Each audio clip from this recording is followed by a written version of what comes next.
नमस्कार साथियों, Delhi IAS academy के यूट्यूब प्लेटफॉर्म पर एक बार फिर आपका स्वागत। आज हम आपके साथ चर्चा करने वाले हैं हिंदी साहित्य के सामान्य परिचय में आदिकाल की। तो पिछली वीडियो में जैसा कि हमने देखा कि हमने हिंदी साहित्य के सामान्य परिचय में हिंदी साहित्य के काल विभाजन को समझा था और उससे महत्वपूर्ण प्रश्न जहां जहां से आ सकते थे उसका डिस्कशन किया था। तो आज बात करने वाले हैं हम आदिकाल की, और ये पिछली वीडियो में जैसा कि हमने समझा था, ये हिंदी साहित्य का सबसे पुराना समय है जहां से हिंदी साहित्य शुरू हुआ था। और तब मैंने आपको ये कहा था कि लगभग इतने से ये 649 से लेकर के 1350 तक के समय को हम हिंदी का आदिकाल कहते हैं। इस आदिकाल के नामकरण को लेके हमने पिछली बार चर्चा कर ली है, और आपने वो वीडियो यदि नहीं देखा है तो उसे देख लें पहले, क्योंकि उससे इस पूरे की पृष्ठभूमि आपके दिमाग में, ये एक कंसेप्ट आपके दिमाग में बन पाएगा और आप आसानी से इस बात को समझ पाएंगे। हिंदी साहित्य के विषय में जो जनरल हिंदी में जो सामान्य प्रश्न पूछे जाते हैं, उन प्रश्नों को हम कवर करने की कोशिश इस सीरीज के माध्यम से कर रहे हैं। इसके बाद मैं शुरू करूं इससे पहले, क्योंकि आपने अपने तैयारी की पूरी रणनीति बना रखी है, तो आपसे कहता हूं कि आप अपने साथियों के साथ इस वीडियो को पहले शेयर कर लें और सब्सक्राइब लाइक यदि नहीं किया है तो वो कर लें। उसके बाद शुरू करते हैं आदिकाल। तो आदिकाल में हम क्या देखेंगे, इसको 3 हिस्से में समझने की कोशिश करेंगे, और एक हिस्से में समझेंगे क्या इसका जो विकासक्रम था, इसकी जो पृष्ठभूमि थी, आखिर कैसे ये आदिकाल का साहित्य, हिंदी साहित्य रचा गया, पृष्ठभूमि व विकासक्रम देखेंगे इसका डेवलपमेंट कैसे हुआ, एक बात। और दूसरी बात ये देखेंगे, बहुत छोटे से 3 हिस्सों में से पूरा कर लेंगे हम। दूसरी बात ये देखेंगे कि इस समय की विशेषताएं क्या हैं, इसकी विशेषताओं पर प्रश्न पूछे हैं पिछली बार आपके सामान्य हिंदी में ही। और एक देखेंगे इस समय के प्रमुख रचनाकार और उनकी क्या रचनाएं जो महत्वपूर्ण थी, इसे देख लेंगे। तो ये 3 हिस्से में हमारा काम पूरा हो जाएगा। तो बस इतनी सी बात है, ये जो आपसे चर्चा करनी है। लेकिन जब हम कहते हैं कि हिंदी साहित्य, या एक बार आपको रिवीजन के बारे में ये याद दिलाएं कि पिछली बार जो हमने ये काल विभाजन समझा था, हिंदी साहित्य का एक समग्र स्वरूप समझा था, उसमें देखिए हमने कहा था कि इसका जो आदिकाल नाम है, मैं आपको ये याद दिला दे रहा हूं।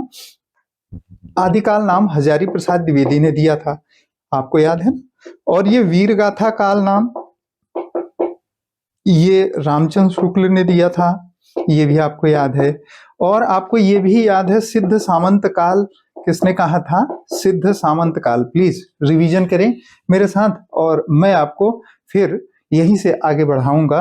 राहुल सांकृत्यायन ने इसे सिद्ध सामंत काल कहा था। राहुल सांकृत्यायन, मैं ये संक्षेप में लिख दे रहा हूं चूंकि ये रिवीजन है, यदि पिछला वीडियो नहीं देखा पहले देख लें। तो और एक हुए रामकुमार वर्मा, या कहें ग्रियर्सन, क्योंकि रामकुमार वर्मा और ग्रियर्सन ने एक नाम को कॉमन माना, और ग्रियर्सन और रामकुमार वर्मा इन्होंने माना क्या, इसको कहा कि ये चारण काल है। कौन सा काल, चारण काल, ठीक है। आपको याद भी कराया था मैंने पिछली क्लास में, चारण काल।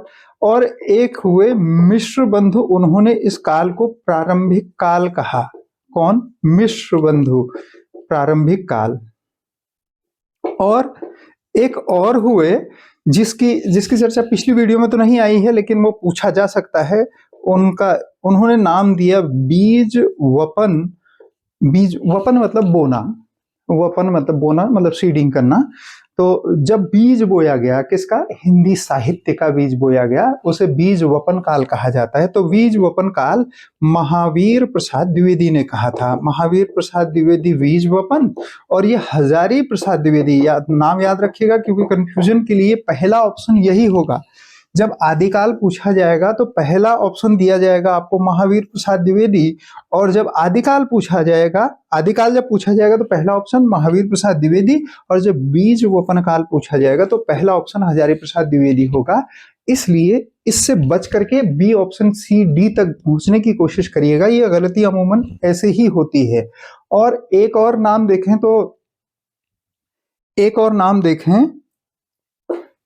तो हम कहते हैं इसे सिद्ध काल। मैं आपको ये 2 नए नाम भी करा दे रहा हूं जो पिछली वीडियो में छूट गए हैं, सिद्ध काल। और ये सिद्ध काल कहा था धीरेन्द्र वर्मा ने। बस इतने, ये तो था हमारा ये हिंदी साहित्य में आदिकाल के नाम को लेकर के चर्चा, जिसे हम पिछले वीडियो में ही कर चुके हैं। हम असल में आज इसी आदिकाल की बात कर रहे हैं जिसके इतने नाम दिए गए। और हिस्ट्री की अगर बात करें, इतिहास की बात करें, तो उसमें इस टाइम ड्यूरेशन की बात कर रहे हैं 649 से लेकर के 649 टू 1350 तक की बात कर रहे हैं। तो ये जो पीरियड था ये साहित्य की दृष्टि से कैसा था, हिंदी साहित्य का विकास कैसे हुआ, हम असल में इसे समझना चाह रहे हैं। एक तो मैंने ये रिवीजन आपको करा दिया, लेकिन एक और बात है, जब भी मैं ये पिछली क्लास से ही, चूंकि अब जब आप आगे पढ़ेंगे तो लगातार वहां कई फैक्चुअल सवाल ऐसे पूछे जा रहे हैं जो कंसेप्ट बेस्ड हैं। वो पूछे तो फैक्चुअल जा रहे हैं, पर जिसका कंसेप्ट नहीं होगा वो उनको डील नहीं कर सकता। जैसे एक शब्द है, हम इतना सब कुछ तो पढ़ते हैं, उसमें सूर, कबीर, मीरा, तुलसी, या जो भी उसने कहा है 9 to 12 तक की किताबों में जो दिए गए हैं लेखक, उनके बारे में पढ़ लेना, उनकी रचनाओं के बारे में पढ़ लेना, उसे याद कर लेना, ये तो हम कर लेते हैं। पर प्रायः क्या होता है, देखें एक चीज मैं और आपको चर्चा करूं इससे पहले कि मैं ये आदिकाल पर जाऊं। एक शब्द आता है बार बार, साहित्य। तो ये साहित्य हमारे यहाँ 3 तरह का प्रचलित है। इसमें से एक सवाल आपके यहाँ पूछा जा चुका है। देखिए, साहित्य का एक रूप तो होता है काव्य, कविता, पोएट्री जिसे हम कहते हैं, इसे पद्य भी कहा जाता है।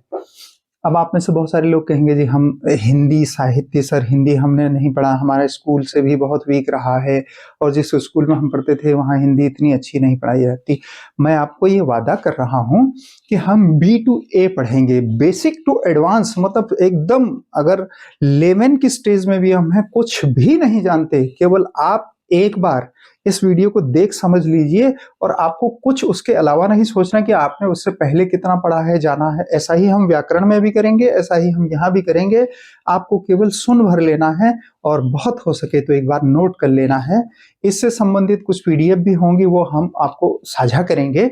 हमारे ऐप पर चले जाएं, हमारे डिस्क्रिप्शन बॉक्स में ऐप का लिंक दिया हुआ है, वहां इससे संबंधित लिटरेचर भी, टेक्स्ट भी आपको PDF के फॉर्म में मिल जाएगा। ठीक है, ये है पद्य। और एक होता है प्रोज, जिसको हम कहते हैं गद्य। ठीक है, तो काव्य और गद्य ये होता है। और इसमें ये वाला जो है ना, ये काव्य, ये हिंदी साहित्य की प्राचीन विधा है, साहित्य की पुरानी विधा कविता है, और नई विधा गद्य है, ये नवीन विधा है। ठीक है, तो आपसे ऐसा भी पूछा जा सकता है, निम्न में से ये कौन सा नवीन है, कौन सा प्राचीन है ये। लेकिन जिसमें कविताएं लिखी जाती हैं, यानी लयबद्ध कुछ लिखा होता है, जिसमें रस छंद अलंकार का प्रयोग करके कुछ कहा जाता है, वो तो कविता है। कविता तो आप जानते ही हैं, जिसमें धारा प्रवाह रूप से, बिना छंद के, बंधन के, किसी कहानी को, वृत्तांत को कहा जाता है, उसे हम गद्य कहते हैं। पर कभी कभी ऐसा भी होता है, गद्य और पद्य दोनों को मिला दिया जाता है। उसी पर पिछली बार आपके एग्जाम में सवाल पूछा, उसे कहते हैं चंपू। यानी ये क्या है, पद्य तथा गद्य दोनों है। तो जहां रचना पद्य और गद्य दोनों को मिलाकर की जाती है, उसे चंपू साहित्य कहते हैं। यही याद रखने का, यही आपका 1 नंबर का प्रश्न है। ठीक, एक प्रश्न और, जो पिछली वीडियो में मैंने आपको कहा था कि नाटक जो होता है वो गद्य नहीं होता। हम तो जानते हैं नाटक में डायलॉग्स होते हैं, संवाद होते हैं, पर हमें ये लगता है कि ये संवाद जो डायलॉग्स होते हैं वो गद्य में कहे जा रहे हैं, और इसका अर्थ हम ये समझते हैं कि गद्य जो है वो नाटक जो है वो गद्य की विधा है, जबकि ऐसा नहीं। पिछली बार भी मैंने आपको कहा। तब देखेंगे तो एक चीज हमें समझ में आती है कि ये गद्य भी जो है, इसके 4 रूप प्रचलित हैं। ये सामान्य हिंदी के लिए मैं आपको बता रहा हूं। एक तो होता है महाकाव्य, जो बड़े बड़े काव्य होते हैं, किसी एक व्यक्ति के पूरे जीवन के वृत्तांत को लेकर के लिखे जाते हैं। जैसे हमारे यहाँ तुलसीदास ने रामचरितमानस लिखा, राम के संपूर्ण जीवन चरित्र पर आधारित, उससे संबंधित, उसके परिवार के, उस व्यक्ति ने जहां जहां संघर्ष किया, उन जगहों की कहानियों के बारे में, एक व्यक्ति के जीवन से जुड़ी हुई विविध प्रकार के लोगों की, स्थानों के परिचय के साथ साथ बहुत बड़ी कहानी को कविता में कहना, वो महाकाव्य कहलाता है। ठीक, और एक होता है उससे छोटा, या इस महाकाव्य को प्रबंध काव्य भी कहते हैं, ऐसा। दूसरा इससे छोटा होता है, उसे कहते हैं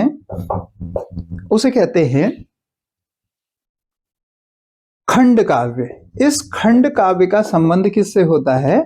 एक व्यक्ति के जीवन से संबंधित किसी एक घटना से। जैसे सपोज करें किसी व्यक्ति के हाई स्कूल पास होने की घटना, किसी व्यक्ति के शादी हो जाने की घटना, किसी व्यक्ति के जीवन की एक किसी इंसिडेंट से जुड़ी हुई स्टोरी जिसमें होती है, उसको कहते हैं हम खंड काव्य। जैसे कर्ण को अर्जुन के साथ कुरुक्षेत्र के युद्ध में, जो महाभारत का युद्ध चल रहा था, उस युद्ध में किस तरह से संघर्ष करना पड़ा, उसके जीवन की वास्तविक कहानी क्या थी, उसका वर्णन रामधारी सिंह दिनकर ने एक किताब है उनकी, उसमें किया, और उसका नाम था रश्मि रथी नाम की एक किताब है। ये उदाहरण लिख रहा हूँ, ये याद करने की जरूरत नहीं है, हालांकि आगे सिलेबस में रामधारी सिंह दिनकर जहां दिया होगा वहां रामधारी सिंह दिनकर हम पढ़ लेंगे।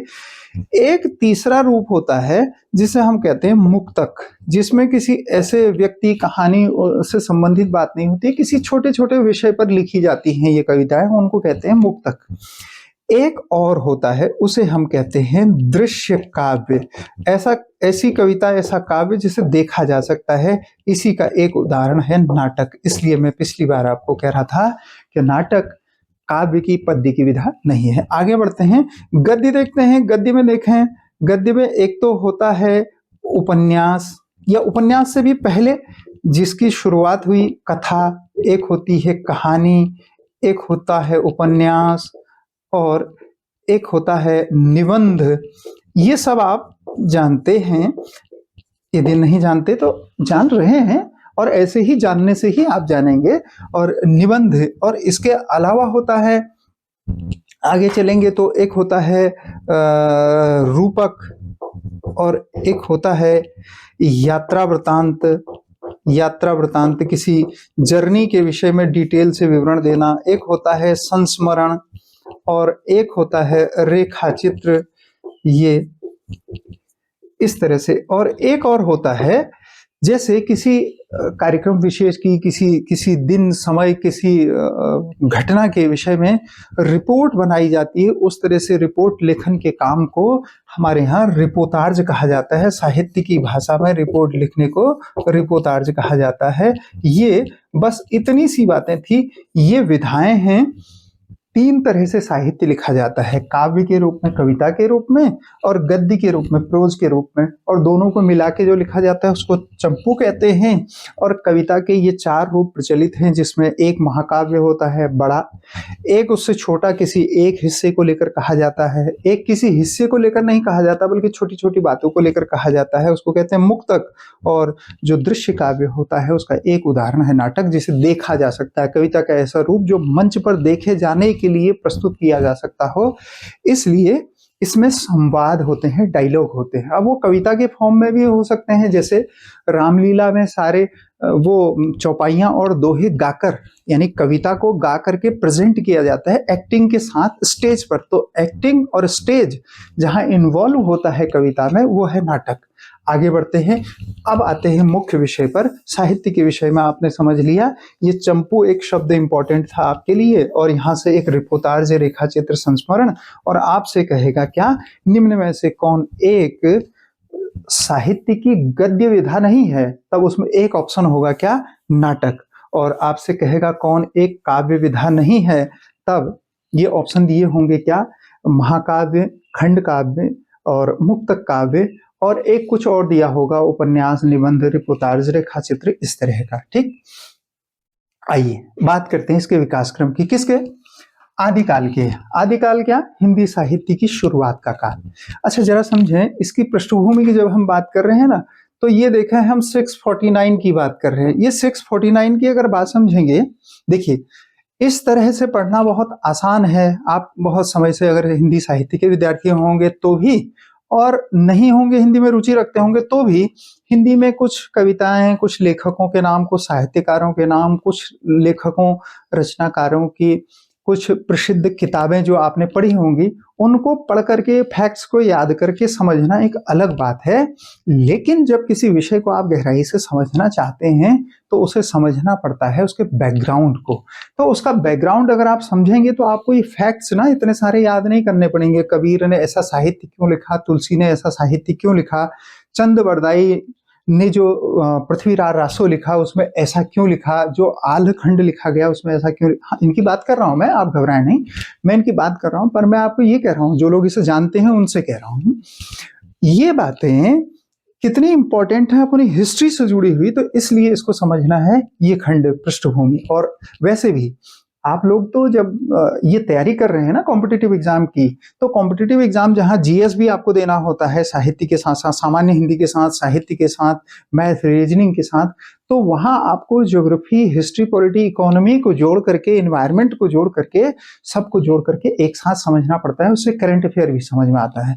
तो देखें, ये 649 का समय यहाँ, क्योंकि ये सरहपा को मैंने आपसे पिछली क्लास में ही ये बात कही होगी कि सरहपा को राहुल सांकृत्यायन ने हिंदी साहित्य का पहला कवि माना।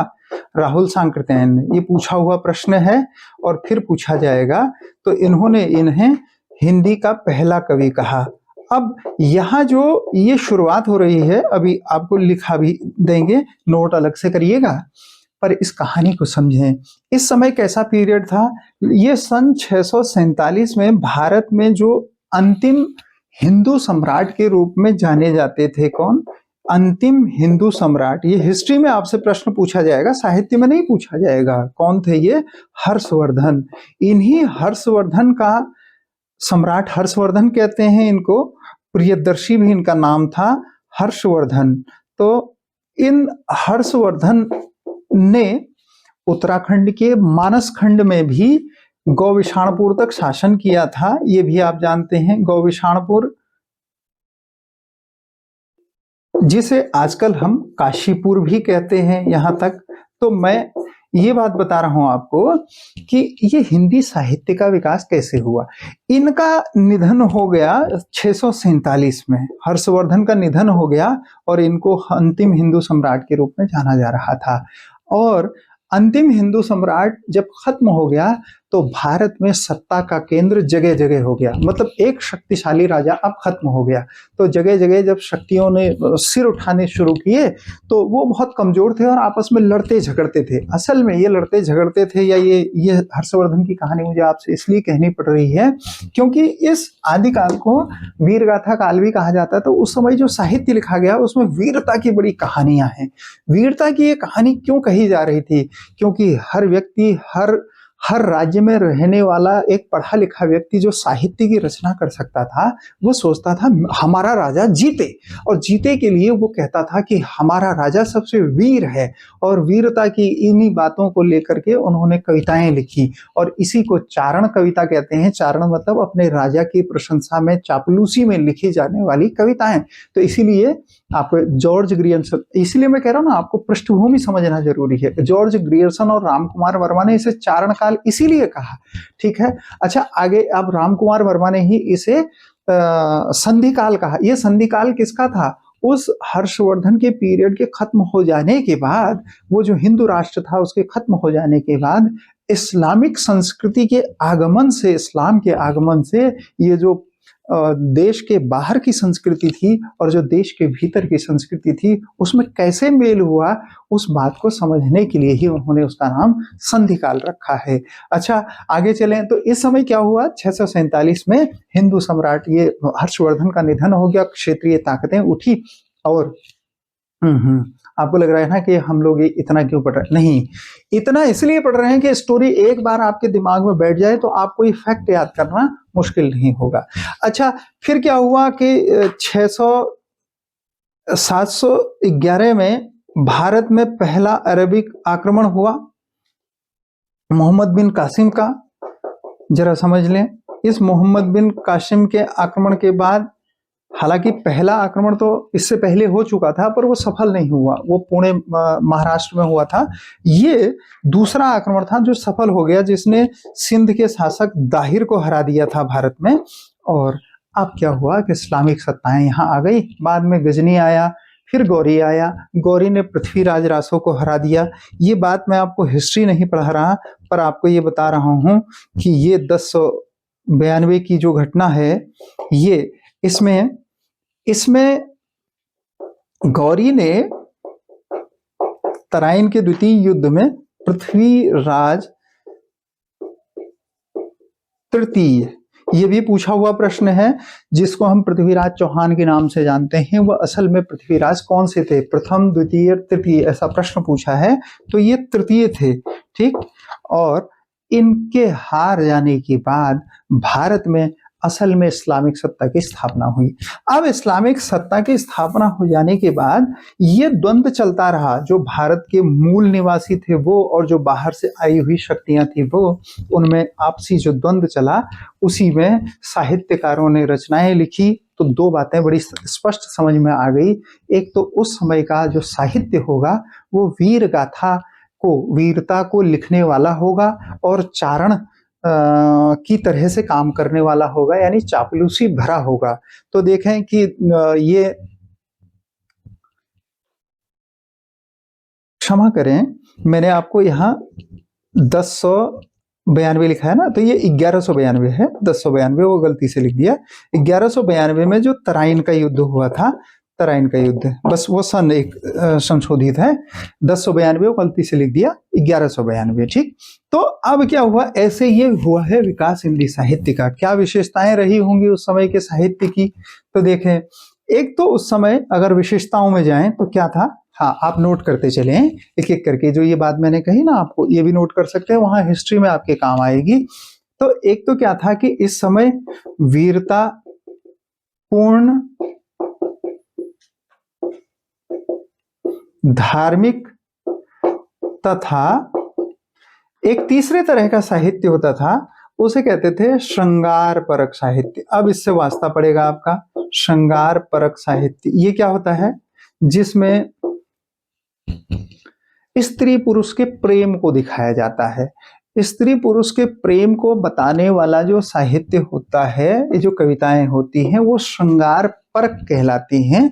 तो ऐसा साहित्य लिखा जाता था। एक तो ये थी उस समय की विशेषता, ये इसकी विशेषताओं पर प्रश्न पूछे हुए हैं। तो एक विशेषता ये, और दूसरी ये कि इस समय जिस भाषा का प्रयोग किया जाता था ना, उसे डिंगल तथा पिंगल, ये दो भाषाएं थी उस समय की। इस पर प्रश्न पूछ लिया गया है आपके यहाँ। डिंगल तथा पिंगल भाषा का प्रयोग बता रहा हूं, ये क्या है। देखिए, उस समय की भाषा का नाम है, कुछ नहीं। ये जो डिंगल थी ना, ये कोमल भाषा थी, मतलब बोलने में बड़ी अच्छी मीठी सुनाई देती थी। तो ये कोमल भाषा थी, और इसी पर पिछले बार आपके यहाँ एग्जाम में प्रश्न पूछा क्या, कि ये जो पिंगल थी किन दो भाषाओं से मिलकर बनी थी?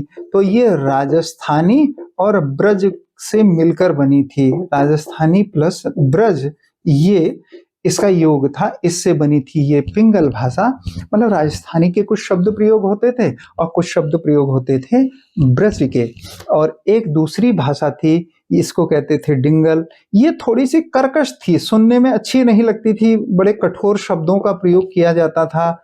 जैसे हरियाणवी मिश्रित जिसमें ज्यादा था, उसमें ट ठ ड ढ ण न म ऐसे शब्दों का प्रयोग किया जाता था।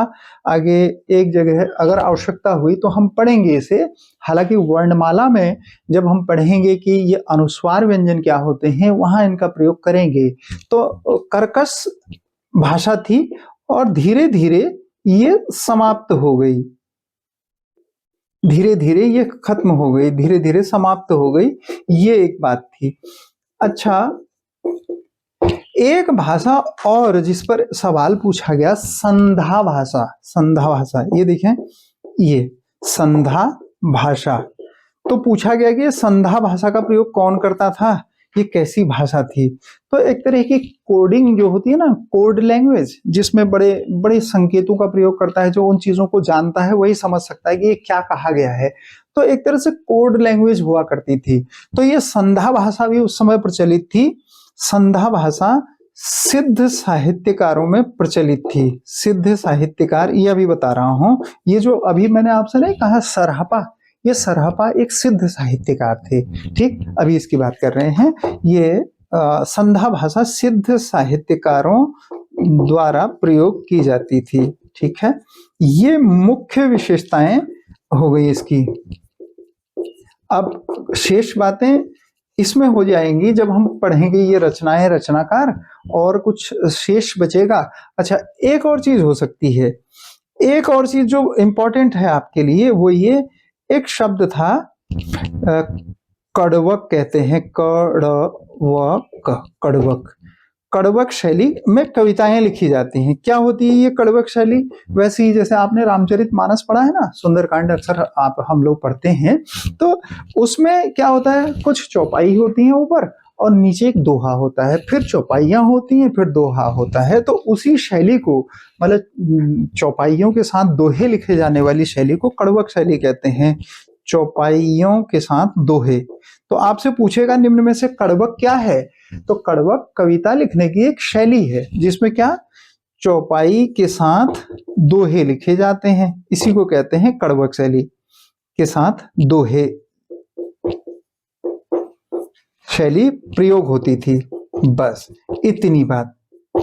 और फिर क्या, फिर ये रचनाएं और रचनाकार, कुछ विशेषताएं, बस वही हमारी बात खत्म हो जाएगी। और बहुत छोटी सी ये बातें हैं, ये उम्मीद है आपने नोट कर ली होंगी, नहीं की हैं तो नोट करते चलें। देखें, जब आप ये लिखेंगे अपने हाथों से शब्द, तो आप कॉपी में शब्द नहीं लिखेंगे, आप अपने भविष्य को लिखेंगे और सुंदर भविष्य को लिखेंगे। तो सुंदर भविष्य को लिखने के लिए अगर कुछ शब्द लिखने भी पड़ रहे हैं तो लिखें, क्योंकि आप जैसे ऊर्जावान लोगों की जरूरत इस पूरे देश को भी है, और कम से कम आपको अपनी इज्जत और सम्मान के लिए तो बहुत सारी है। अगर आप आत्मविश्वास रखते हैं और सोचते हैं कि आपको यही एक मौका मिला है अपने आप को प्रूफ करने का, तो प्लीज लिखें, लिखने की कोशिश करें, अपने हाथ से नोट्स बनाने की कोशिश करें। हम तो आपके साथ ऐसे डिस्कस करते ही रहेंगे, और आगे हम बहुत सारी वीडियोज, अगर आप देखते हैं कि मैथ, रीजनिंग, जीएस, उत्तराखंड, तो इससे संबंधित हमारी ऑफलाइन क्लासेस शुरू हो चुकी हैं।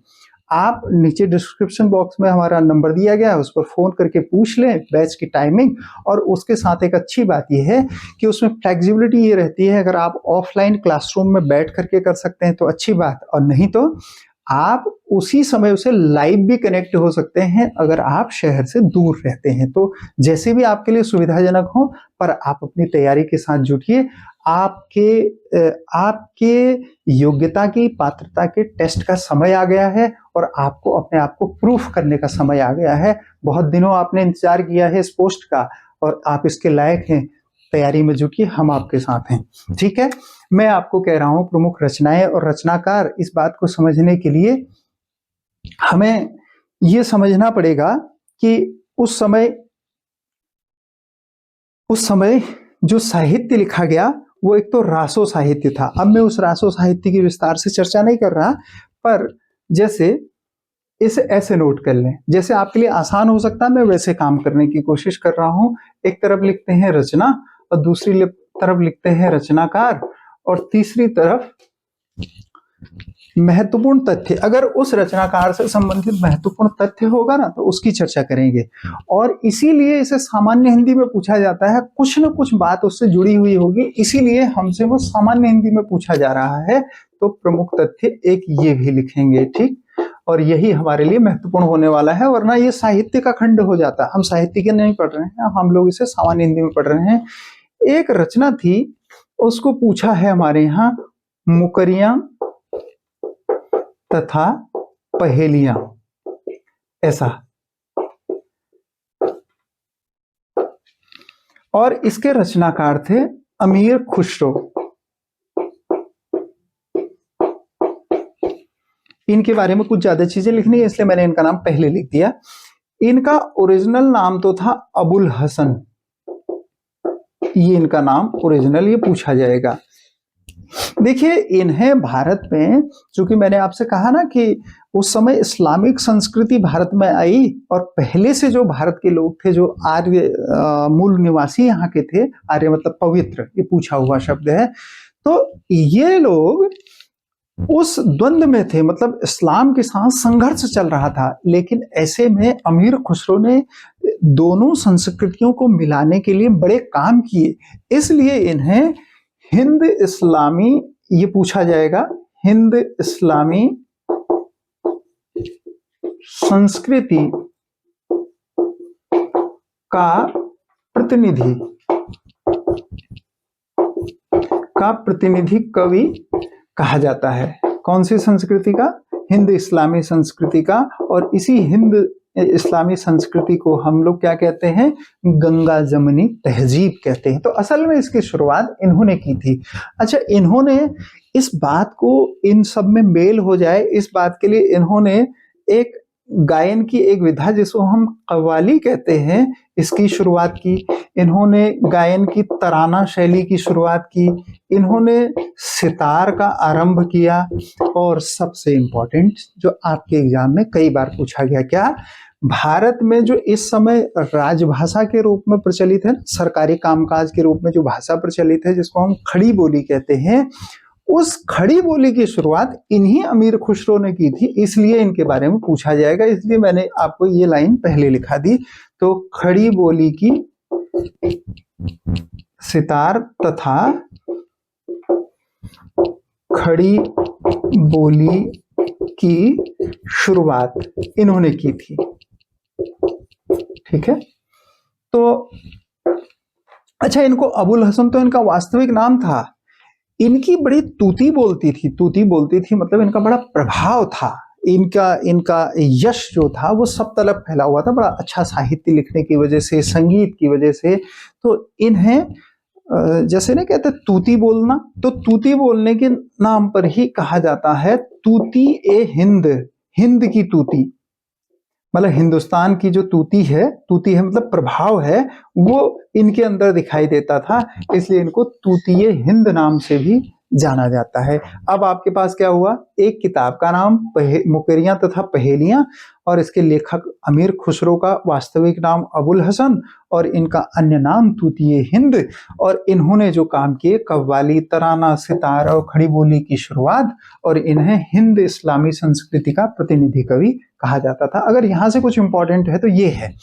अच्छा, एक और रचना थी जो आपने पहले अपने स्कूली दिनों में पढ़ी है, उसका नाम था पृथ्वीराज रासो। ये भी इंपॉर्टेंट है। इसके लेखक कौन? ये तो आप जानते भी हैं, हाँ, चंदबरदाई। चंदबरदाई। और हाँ, कई लोगों को असल में ये लगता है कि ये लेखक हैं और ये रचना का नाम है। तो ये रचनाकार हैं, ये रचना है। और इस रचना को ये चंदबरदाई को ना हिंदी का पहला महाकवि कहा जाता है। क्या? हिंदी का प्रथम महाकवि। अब पूछा ही जाएगा, इसीलिए पूछा जाएगा। देखिए, मेरा काम आपको ये बताना नहीं है कि और क्या क्या हिंदी साहित्य में है। मेरा काम ये बताना है कि आपके एग्जाम में कौन सी चीजें पूछी जाएंगी। आखिर इतना बड़ा साहित्य है, क्या सब कुछ हम ही से पूछ लिया जाएगा क्या? नहीं, बस यही भरोसा आपको दिलाना है कि इतने सब कुछ फैले हुए में से सबसे कम क्या पढ़ करके सिलेक्शन हो जाएगा।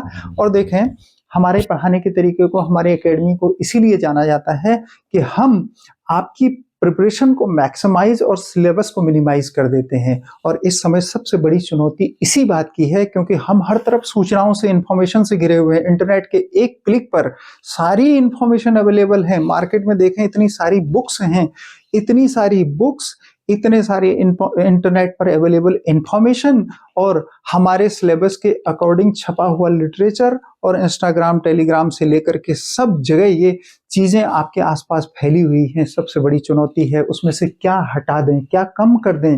और जिसने ये रणनीति समझ ली, आगे के लिए भी तैयारी करने में ध्यान रखें।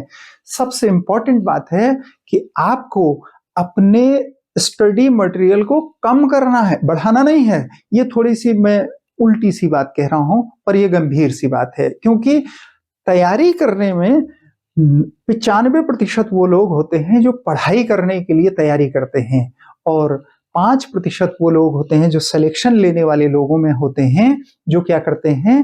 तैयारी करने के लिए पढ़ाई करते हैं। क्या कह रहा हूं? पढ़ाई करने के लिए तैयारी करना, वो पहला हिस्सा 95% लोग करते हैं। दूसरे क्या करते हैं? तैयारी के लिए पढ़ाई करते हैं। और तैयारी कौन सी? सिलेक्शन की। और सिलेक्शन की तैयारी करनी होगी तो क्या करना होगा? जिन सब चीजों से हम घिरे हुए हैं ना, दिमाग में इतना सब कुछ लिटरेचर, इधर उधर से आई हुई books, practice paper, solve paper, पिछले साल के पेपर और उसके अलावा ये दिया हुआ वेबसाइट पर दिया हुआ सिलेबस और उसके अकॉर्डिंग नई नई आई हुई बुक्स और इंटरनेट पर आया हुआ मटेरियल और ये सोशल मीडिया प्लेटफॉर्म्स पर यूट्यूब पर आई हुई क्लासेज, आखिर क्या क्या इंपॉर्टेंट है, कैसे करें तैयारी। इस समस्या के समाधान के लिए एक बात तो मैं आपको कह ही रहा हूं, चाहे आप हमारे प्लेटफॉर्म से चाहे किसी भी प्लेटफॉर्म से तैयारी करें, पर तैयारी में इस बात का ध्यान रखें जो आपके सिलेबस को मिनिमाइज और तैयारी को मैक्सिमाइज करे, उसके साथ जरूर तैयारी करें। तो बहुत सारी इंफॉर्मेशन इकट्ठा करके अपने दिमाग को बॉदर न करें, बहुत सुनियोजित रणनीति से होती है ये तैयारी, इस बात का ध्यान रखें। अगर ऐसा होता तो फिर 100 के 100% लोग सफल हो जाते। अगर बहुत पढ़ के बहुत लोगों का सिलेक्शन होता, तो बहुत नहीं पढ़ना है, बहुत कम पढ़ना है, लेकिन वो जरूर पढ़ना है जो एग्जाम में आता है। इसी को मैं आपको कह रहा हूं कि पृथ्वीराज रासो के विषय में क्यों पूछा जाएगा, क्योंकि चंद्रवरदाई को हिंदी का पहला महाकवि कहा जाता है और इनका जो ये रचना है ना, इसको हिंदी का प्रथम महाकाव्य कहा जाता है। इसलिए आपसे पूछेगा हिंदी का प्रथम महाकाव्य। ये महाकाव्य मतलब बताया ना आपको, किसी एक व्यक्ति के संपूर्ण जीवन का वृत्तांत जिसमें उल्लिखित होता है। इस व्यक्ति का पृथ्वीराज चौहान तृतीय के, वो जिनकी बात अभी मैंने आपसे कही, जिन्होंने गौरी के साथ तराइन का युद्ध किया, उनके जीवन की सारी घटनाएं इसमें वर्णित हैं, पृथ्वीराज तृतीय के जीवन की। तो चंद्रवरदाई ने ये लिखी है और इनको हिंदी का प्रथम महाकवि कहा जाता है, चंद्रवरदाई को। ठीक है। और इसके अलावा अगर किसी और रचना की बात करें तो एक रचना और है, रासो रचना, उसको कहते हैं परमाल रासो। और परमाल रासो जिस व्यक्ति ने लिखी उसका नाम था जगनिक, और जगनिक ने ये पूछा हुआ है। जगनिक ने जो परमाल रासो लिखी उसमें दो वीर योद्धाओं का वर्णन किया, उसमें से एक का नाम था आल्हा, एक का नाम था उदल। और आल्हा उदल के उस वीरता की कहानी को आल्हा उदल या आल्हखंड कहते हैं। इसे आल्हखंड मतलब आला उदल की कहानी है, आल्हखंड का वर्णन इसमें किया गया है। ये इसलिए बड़ा मशहूर है, मतलब बड़ी वीरता की कहानी है ये। ठीक है। तो दो ये हो गई रासो, और एक सिद्ध साहित्य में जाएंगे तो एक है दोहा कोश। ये हमसे पूछा जाएगा। ये इसके लेखक हैं सरहपा, और इन्हीं को हिंदी का प्रथम कवि कहा जाता है। हिंदी का प्रथम कवि, मैंने अभी आपसे कहा था ना, अभी आपसे जिक्र करता हूं, ऐसा कहा था। प्रथम कवि किसने कहा हिंदी का प्रथम कवि इन्हें? राहुल सांकृत्यायन ने कहा। राहुल सांकृत्यायन वही हैं जिन्होंने हिंदी साहित्य के आदिकाल को सिद्ध सामंत काल कहा। सांकृत्यायन ने इन्हें हिंदी का पहला कवि कहा। और इसके अलावा जाएंगे तो बस दो तीन और रचनाएं हैं जो अपने आप में बहुत इंपॉर्टेंट हैं। एक तो क्या है, एक है पौम चरियू, पौम चरियू, और इसके लेखक हैं मुल्ला दाऊद, मुल्ला दाऊद कह रहा हूं, स्वयंभू। इसके लेखक हैं स्वयंभू। आप में से कई लोग चौंक जाते हैं जो पहले से जानते हैं उस बात को। और इन्हीं स्वयंभू को अपभ्रंश का वाल्मीकि कहा जाता है। ये अपभ्रंश क्या है? एक भाषा का नाम है। इसको हम चर्चा करेंगे। ये पूरा एक चैप्टर दिया है उसने, हिंदी भाषा के विकास पर एक पूरा चैप्टर है, और बड़े डिटेल से करेंगे उसे। कोई भी चीज के लिए कंफ्यूज नहीं होना। ये अपभ्रंश भाषा का नाम है, करेंगे अपभ्रंश का वाल्मीकि, और अपभ्रंश का वाल्मीकि या अपभ्रंश का आदिकवि। ये वाल्मीकि देखो मैंने कैसे लिखा है, ये पूछा है आपके यहाँ, ये स्पेलिंग लिखने के लिए पूछा जाता है, तो इसका सही प्रोनाउंसिएशन ही वाल्मीकि नहीं होता है। क्या होता है?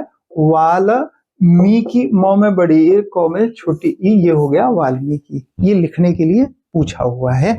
अपभ्रंश का वाल्मीकि किसे कहा जाता है? स्वयंभू को कहा जाता है। इन्होंने एक किताब लिखी पौमचरियु, और एक और रचना उसका नाम है पदावली। पदावली के लेखक थे कौन? विद्यापति। और विद्यापति के बारे में क्यों पूछा जाता है?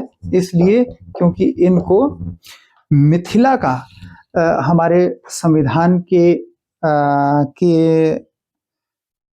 अनुसूची 8 में 22 भाषाओं का वर्णन है, उनमें से एक मैथिली भी है सन 2003 में, जिसे शामिल किया गया 92वें संविधान संशोधन से। तो उस मिथिला के, बिहार के उत्तरी हिस्से में मैथिली भाषा बोली जाती है। उस मिथिला भाषा में पहली बार इन्होंने इतना बढ़िया साहित्य लिखा कि इन्हें मिथिला का कोकिल कहा जाता है। कोकिल मतलब कोयल, मैथिल कोकिल इनको कहा जाता है, मिथिला की कोयल, कोकिल, ठीक है। और एक और रचना, उसे हम कहते हैं गीत गोविंद।